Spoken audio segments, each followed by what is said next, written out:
ఇల్లు కట్టి చూడు, పెళ్లి చేసి చూడు అని కదా మనకు శాస్త్రం.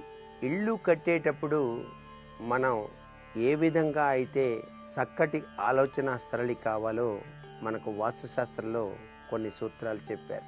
మీరు తీసుకున్నటువంటి స్థలానికి ఎదురుగా, మీరు కట్టినటువంటి ఇంటి గర్భంలో కనుక ఎదురుగా ఆసుపత్రి యొక్క ప్రభావం పడ్డా, లేక కబేళాలు యొక్క ప్రభావం పడ్డా, మీ గృహంలో ఆనందం అనేటువంటిది అసలు ఉండనే ఉండదు. ఇది చాలా ముఖ్యమైన విషయం.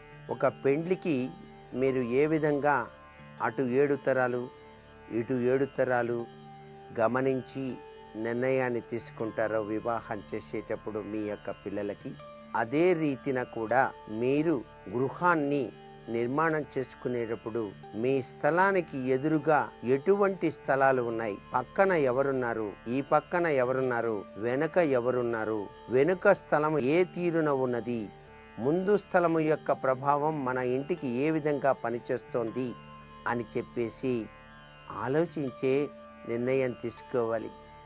చాలా బాగుందండి, బాగా ఉన్నతమైనటువంటి స్థితికి వెళ్ళేటువంటి బజారే చక్కగా తీసుకుందాం అనుకుంటున్నాం. మా ఇల్లు ఆ మూలనండి, ఆ ఉత్తరము పడమర వైపు స్థలం అండి, ఆ స్థలం వాయువ్యం బిట్టు చాలా బాగుంటుందండి అని చెప్పేసి ఆలోచిస్తే, ఆ ఇంటి ఎదురుగా గనక ఆసుపత్రి గనక ఉన్నట్లయితే మీ ఇంటికి మాత్రం తప్పనిసరిగా దురదృష్టాన్ని ప్రసాదిస్తుంది అని చెప్పడంలో ఏమాత్రం సందేహం లేదు. అందుకే ఇంటి నిర్మాణం చేసేటప్పుడు మీ ఇంటి ఎదురుగా ఉన్నటువంటి ఇంటి యొక్క ప్రభావాలు కూడా అంచనా వేసుకోవాల్సిన పరిస్థితి ఎంతైనా ఉంటుంది సుమా. అలాగే మీరు ఇల్లు కొనుక్కున్నప్పుడు ఆ ఇంటి యొక్క ఎదురు ఇల్లు యొక్క ద్వారబంధం ప్రభావం మీ ఇంటి పైన ఏ తీరున పనిచేస్తుందో కూడా చూసుకొని కొనుక్కోవాల్సి ఉంటుంది. ఆ ఇంటి పూర్తి గోడ చివరి అంచు మీరు ఉండేటువంటి ఇంటికి కనుక ఆ యొక్క సింహద్వారానికి మధ్యలో కనుక పడ్డట్టయితే చాలా విపత్కరవంతమైన పరిస్థితి ఏర్పడుతుంది. సంతానానికి చాలా క్లిష్ట సమస్యలు సంభవిస్తాయి అనే విషయాన్ని కూడా గుర్తుపెట్టుకోవాలి. ఇల్లు కొనటం మాటలు కాదు, స్థలం దొరకటం మాటలు కాదు. స్థలం దొరికినా దానికి చుట్టుపక్కల ఉన్నటువంటి వాస్తు ప్రభావాలు మన స్థలం పైన ఏ రీతిన పడుతున్నాయో మీరు గ్రహించి ఇంటి నిర్మాణానికి ఉపక్రమించాలి సుమా. ప్రస్తుత నాగరిక పరిస్థితుల్లో ఇవన్నీ ఆలోచించే వాళ్ళ సంఖ్య తక్కువగా ఉన్నప్పటికీ వాస్తుశాస్త్రంలో చెప్పినటువంటి ముఖ్యమైనటువంటి సూత్రాలని ఆచరించినట్లయితే మన జీవితం ఆనందమయం అవుతుంది అని చెప్పేసి చెప్పడంలో ఏమాత్రం సందేహం లేదు కదా. మరి అలాగే మీ ఇంటికి ఎదురుగా జైలు లేక ఉరికంబం అనేటువంటివి ఉన్నాయనుకోండి, మీరు ఆ ఇంట్లోనే నివాసం ఉంటున్నారనుకోండి, మీకు ఇంకా సుఖశాంతులే ఉంటాయి. ఆ జైలుకి వచ్చిన వాడు ఎటువంటి వాడో, పొమ్ము ఇట్లా జరుగుతోందా అని చెప్పేసి ఆలోచించడమే సరిపోతుంది. అందుచేత ఒక ప్రదేశంలో మీరు నివాసం ఏర్పరచుకునేటప్పుడు ఆ ప్రదేశం అంతా కూడాను, ఆ బజార్ అంతా కూడాను చాలా చక్కటి యోగాన్ని ప్రసాదించేదిగా ఉండాలి.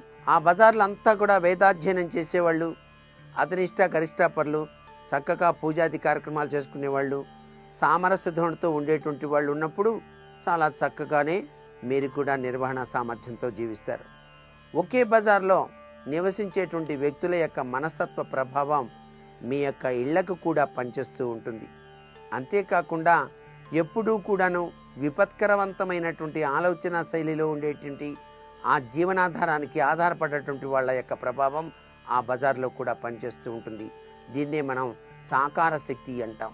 సాకార శక్తి చక్కగా ఉన్నప్పుడే ఆ యొక్క వీధి అంతా కూడా కళకళలాడుతూ ఉంటుంది. మీ బజారు చివర దేవాలయం ఉంది అనుకున్నాం, ఆ దేవాలయంలో అనేక పుణ్య కార్యక్రమాలు జరుగుతుంటాయి. చక్కగా ఉదయాన్నే సంకీర్తనలు పెడుతూ ఉంటారు, రాత్రిపూట భజనలు జరుగుతూ ఉంటాయి. ఆ ప్రభావం అంతా మీ బజారంతా పనిచేస్తుంది కదా. అలాగే ఆ బజార్లో కొట్లాట్లు ఎక్కువగా, ఆ క్రూరత్వ సంబంధించినటువంటి సంఘటనలు జరుగుతూ ఉన్నప్పుడు ఆ బజార్లో నివసించటం ఎంతవరకు సబబవుతుంది? దీన్నే మనం వేదాదోషాలు అని చెప్పేసి కూడా అంటాం. ఈ వేదాదోషాలు లేకుండా ఉండేటువంటి ఇళ్ళు మీకు సర్వ సౌఖ్యాల్ని, సర్వ శుభాల్ని కూడా ప్రసాదిస్తాయి అనేటువంటి విశేషాంశాన్ని చాలా చక్కగా గుర్తుపెట్టుకోవాలి. మీ గృహంలో ఉన్నటువంటి వారికి ఉద్యోగంలో చాలా అభివృద్ధికరమైనటువంటి ప్రభావం కలగాలి అన్నా, లేక మీ వ్యవహారాల్లో విజయసిద్ధి సాధించాలి అన్నా, కోరిన కోరికలు చక్కగా నెరవేరాలి అన్నా, గృహ వాస్తు రీత్యా ముఖ్యమైనటువంటి విశేషాంశం ఒకటి ఉంది. మీరు నిద్రించేటువంటి పడక గదిలో మీ మంచం కింద రాగి చెంబులో నీటిని ఉంచి దానిలో ఒక చక్కటి తులసి దళాన్ని ఉంచి ఉదయాన్నే మీరు దంతధావనం పూర్తి చేసుకొని స్నానం చేసిన తరువాత ఆ రాగి చెంబులో నీటిని అత్యంత పవిత్రవంతమైనటువంటి భావనతో తూర్పు దిశగా నడిచి వెళ్ళి అక్కడే ఉన్నటువంటి తులసి చెట్టులో మీరు మీ కోరికను చెప్పుకొని చక్కగా గనక పోసి నమస్కారం గనక చేసినట్లయితే మీరు కోరిన కోరిక వెనువెంటనే నెరవేరటానికి ఆస్కారం ఉంటుంది. మీ వ్యాపార అభివృద్ధిలో కానీ, మీ ఉద్యోగ అభివృద్ధిలో కానీ ఈ విధి విధానం దాదాపు మండలం రోజుల పాటు, అంటే 40 రోజుల పాటు చేసి చూడండి. సత్ఫలితాన్ని మీరు గృహ వాస్తురీత్యా చక్కగా అనుభవించి తీరతారు అని చెప్పడంలో సందేహం లేదు సుమా.